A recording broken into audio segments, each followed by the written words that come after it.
Hello guys, ഐം back. നമ്മൾ ഇന്ന് ചെയ്യാൻ പോകുന്ന കുറച്ച് ആക്ടിവിറ്റീസ് ആണ്. അത് ടെക്സ്റ്റിൻ്റെ ബാക്കിലുള്ള കുറച്ച് ആക്ടിവിറ്റീസ് ആണ് കേട്ടോ. ആക്ടിവിറ്റി 1ഉം ആക്ടിവിറ്റി 2ഉമാണ് നമ്മൾ ഈ വീഡിയോയിൽ ചെയ്യാൻ പോകുന്നത്. അപ്പോൾ നമുക്കിന്ന് അധികം സമയം കളയാണ്ട് തുടങ്ങിയാലോ. ആക്ടിവിറ്റി 1 ടേബിൾ കംപ്ലീഷൻ ആണ്. ഒരു ടേബിൾ തന്നിട്ടുണ്ട്, അതിൽ കുറച്ച് ഗ്യാപ്സും കൊടുത്തിട്ടുണ്ട്. ആ ഗ്യാപ്പ് നമ്മൾ ഫില്ല് ചെയ്യണം. ആദ്യത്തെ ഏജ് അഥവാ ആദ്യത്തെ സ്റ്റേജ് എന്ന് പറയാം ഏജ് ഓഫ് ഇന്നസെൻസ് ആണ്, വിച്ച് മീൻസ് ചൈൽഡ്ഹുഡ്. നമ്മുടെ കുട്ടിക്കാലമാണ് ഏറ്റവും നിഷ്കളങ്കമായിട്ടുള്ള ഒരു സ്റ്റേജ് എന്ന് പറയുന്നത് നമ്മുടെ ലൈഫിൽ. അപ്പോൾ അതിൽ സെറ്റിങ്ങിൽ ആദ്യത്തെ പോയിന്റ് കൊടുത്തിട്ടുണ്ട് ടെക്സ്റ്റിൽ, സ്ട്രീറ്റ് ലൈൻഡ് വിത്ത് ഗാർഡൻസ്. ആ സമയത്ത് ഉണ്ടായിരുന്ന ഒരു ലാൻഡ്സ്കേപ്പ് അല്ലെങ്കിൽ ഒരു ബാക്ക്ഗ്രൗണ്ട് എന്ന് പറയുന്നത് ഇഷ്ടംപോലെ ഗാർഡൻസ് ഉണ്ടായിരുന്നു ആ സ്ട്രീറ്റിൽ.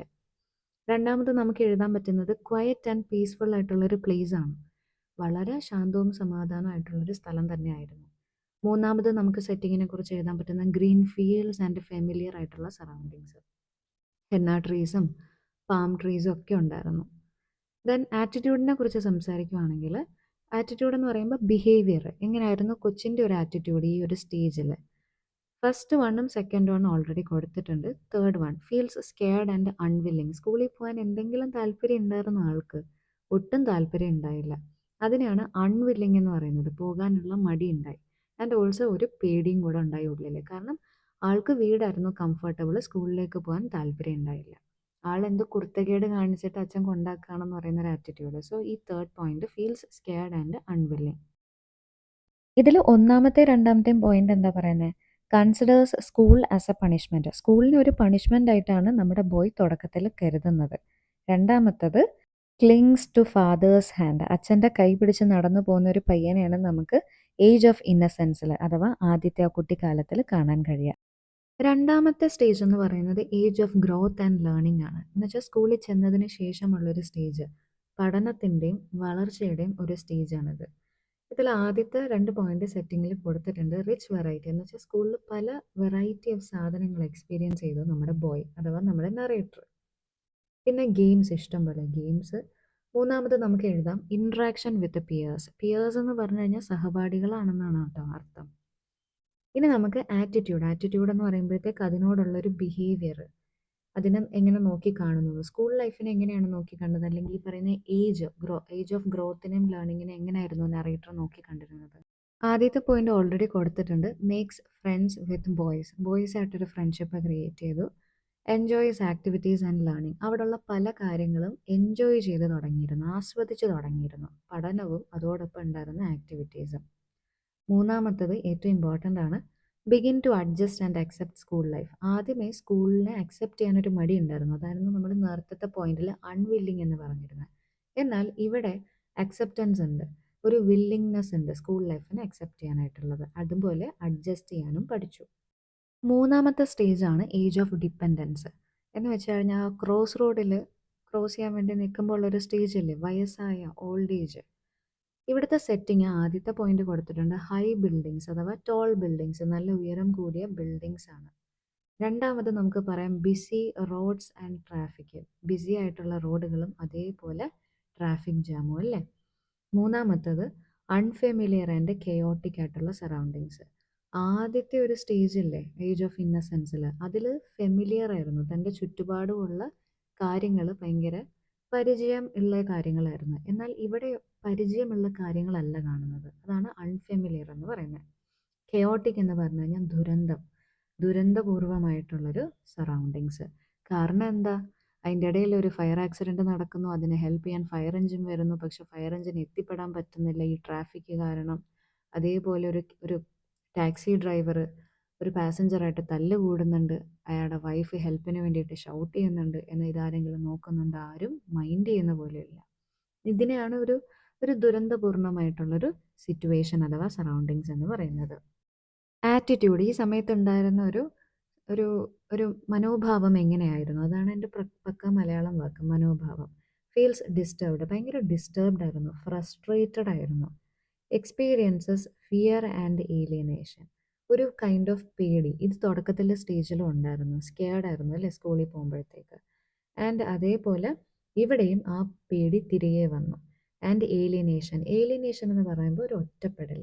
ഓക്കെ, ഐസൊലേറ്റഡ് ആയിട്ട് ഫീൽ ചെയ്യുന്നുണ്ട്. ഐസൊലേറ്റഡ് എന്ന് പറഞ്ഞാൽ ഒറ്റപ്പെടലാണ്. ഇനി last point feels helpless and dependent. ഈ ഒരു സ്റ്റേജിൽ എന്താ സംഭവിക്കുന്നത്? ആരെങ്കിലും റോഡ് ക്രോസ് ചെയ്യാൻ പറ്റാണ്ട് നിസ്സഹായനായി അവിടെ നിൽക്കുമ്പോൾ ഒരു ബോയ് വന്നാണ് ഹെൽപ്പ് ചെയ്യുന്നത്. അപ്പോൾ അവിടെ ഒരു നിസ്സഹായ അവസ്ഥയും മറ്റുള്ളവരെ ഡിപ്പെൻഡ് ചെയ്യുന്ന അവസ്ഥയും നമുക്ക് കാണാൻ കഴിയും. ഇനി ഈ ഫസ്റ്റ് ആക്ടിവിറ്റിയുടെ കൂടെയുള്ള കുറച്ച് ക്വസ്റ്റ്യൻസ് ആണ് ഈ പറയുന്ന 4 എണ്ണം. ആ 4 എണ്ണം how does the story highlight the rapid transformation of society?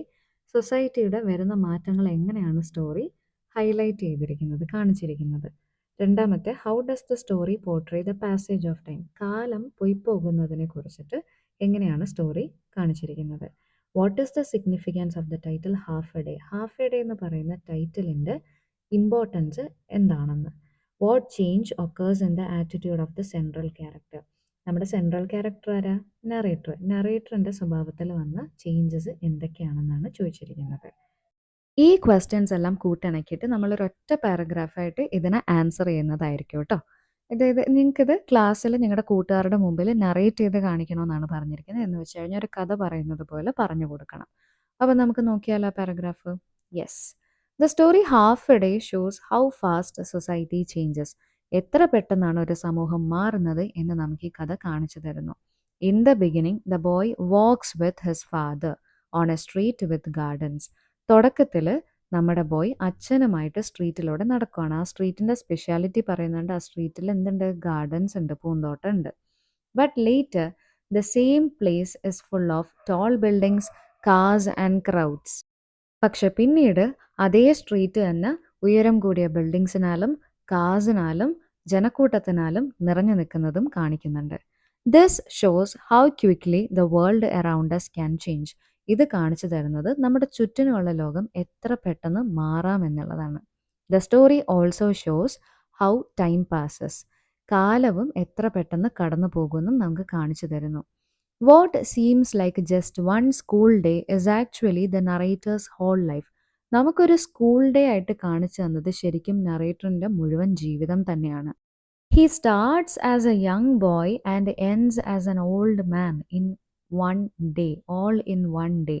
ഒരു യങ് ബോയ് ആയിട്ട് തുടങ്ങിയിട്ട് അവസാനം ഒരു ഓൾഡ് മാൻ ആയിട്ടാണ് കഥ അവസാനിക്കുന്നത്. That is why the title half a day is important.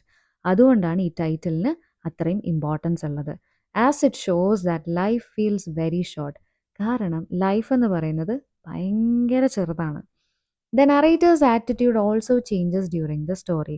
സ്റ്റോറിയിലും നറേറ്ററിൻ്റെ ഈ പറയുന്ന മനോഭാവം മാറുന്നത് നമുക്ക് കാണാൻ കഴിയും. എങ്ങനെയെന്ന് വെച്ച് കഴിഞ്ഞാൽ തുടക്കത്തിൽ he is scared to go to school. സ്കൂളിലേക്ക് പോകാൻ പേടിച്ച് നിൽക്കുന്ന ഒരു ബോയിനെയാണ് നമുക്ക് കാണാൻ കഴിയുന്നത്. And feels it is like a punishment. And അതിനെ ഒരു പണിഷ്മെൻ്റ് ആയിട്ടാണ് കുട്ടി തുടക്കത്തിൽ കൺസിഡർ ചെയ്യുന്നത്. ലേറ്റർ എന്നാൽ പിന്നീട് he enjoys learning, playing and making friends. കൂട്ടുകാരെ ഉണ്ടാക്കുന്നതിലും കളിക്കുന്നതിലും പഠിക്കുന്നതിലും ആസ്വാദനം കണ്ടെത്തി തുടങ്ങി നമ്മുടെ boy. But in the end അവസാനം എന്താ സംഭവിച്ചത്? He feels confused and helpless. അവസാനം ഭയങ്കര കൺഫ്യൂസ്ഡ് ആയിട്ടും ഫ്രസ്ട്രേറ്റഡ് ആയിട്ടും നിൽക്കുന്ന ഒരു നറേറ്ററിനെയാണ് നമുക്ക് കാണാൻ സാധിക്കുന്നത്. At the same time he is helpless. നിസ്സഹായനായി നിൽക്കുന്ന ഒരു നറേറ്ററിനെയും കാണാൻ പറ്റും. എന്തുകൊണ്ട്? സ്വന്തമായിട്ട് റോഡ് ക്രോസ് ചെയ്യാൻ പോലും പറ്റുന്നുണ്ടായില്ല. Needing help to cross the road. This shows the different stages of human life such as childhood, youth and old age. So ഈ കഥയിലൂടെ ഒരു ഹ്യൂമൻ ലൈഫിൻ്റെ പല സ്റ്റേജസ് ആണ്, ഘട്ടങ്ങളാണ് നമുക്ക് കാണിച്ചു തന്നിട്ടുള്ളത്. ഏതൊക്കെ 3 സ്റ്റേജസാണ് നമുക്ക് ഈ സ്റ്റോറിയിൽ കാണാൻ കഴിയുക? ചൈൽഡ്ഹുഡ് കാണാൻ കഴിയും, എന്ന് വെച്ചാൽ കുട്ടിക്കാലം, യൂത്ത് നമ്മുടെ ചെറുപ്പകാലം, അതേപോലെ ഓൾഡ് ഏജ് വാർദ്ധക്യകാലം. ഈ 3 കാലങ്ങളാണ് ഈ സ്റ്റോറിയിൽ ഉടനീളം ഉള്ളത്. ഇനി നമുക്ക് ആക്ടിവിറ്റി 2യിലേക്ക് വരാം. ആക്ടിവിറ്റി 2 എന്ന് പറയുന്നത് സ്റ്റേറ്റ്മെൻറ്റ് ആൻഡ് റീസൺ ടേബിൾ ആണ്. ഇവിടെ കുറേ സ്റ്റേറ്റ്മെൻറ്റ്സ് തന്നിട്ടുണ്ട്. കുറേ ഇൻ ദ സെൻസ് 4 എണ്ണം തന്നിട്ടുണ്ട്. അതിൻ്റെ കാരണമാണ് നമ്മൾ സൈഡിൽ എഴുതേണ്ടത്. ആദ്യത്തെ statement, the boy was reluctant to go to school. ബോയ്ക്ക് സ്കൂളിൽ പോകാൻ യാതൊരു താല്പര്യം ഉണ്ടായില്ല. അതിൻ്റെ റീസൺ എന്തായിരുന്നു? He was afraid that he would be punished at school. സ്കൂളിൽ ചെല്ലുമ്പോൾ പണിഷ്മെൻറ്റ് കിട്ടും എന്നുള്ളൊരു പേടിയായിരുന്നു. ഇത് ഓൾറെഡി കൊടുത്തിട്ടുണ്ട്. നമുക്ക് രണ്ടാമത്തത് മുതൽ നോക്കാം. Father wanted him to go to school. അച്ഛന് മകൻ സ്കൂളിൽ പോകണമെന്നായിരുന്നു. റീസൺ എന്താ? He believed education was necessary for growth and success. അച്ഛൻ വിശ്വസിച്ചിരുന്നത് വിദ്യാഭ്യാസം എന്ന് പറയുന്നത് ഒരാളുടെ വളർച്ചയ്ക്കും വിജയത്തിനും കാരണമാണ്. മൂന്നാമത്തെ സ്റ്റേറ്റ്മെൻറ്റ് നോക്കാം. School brought him containment. Containment എന്ന് പറഞ്ഞു കഴിഞ്ഞാൽ ഹാപ്പി എന്നാണ് കേട്ടോ അർത്ഥം. അതിൻ്റെ റീസൺ എന്താ?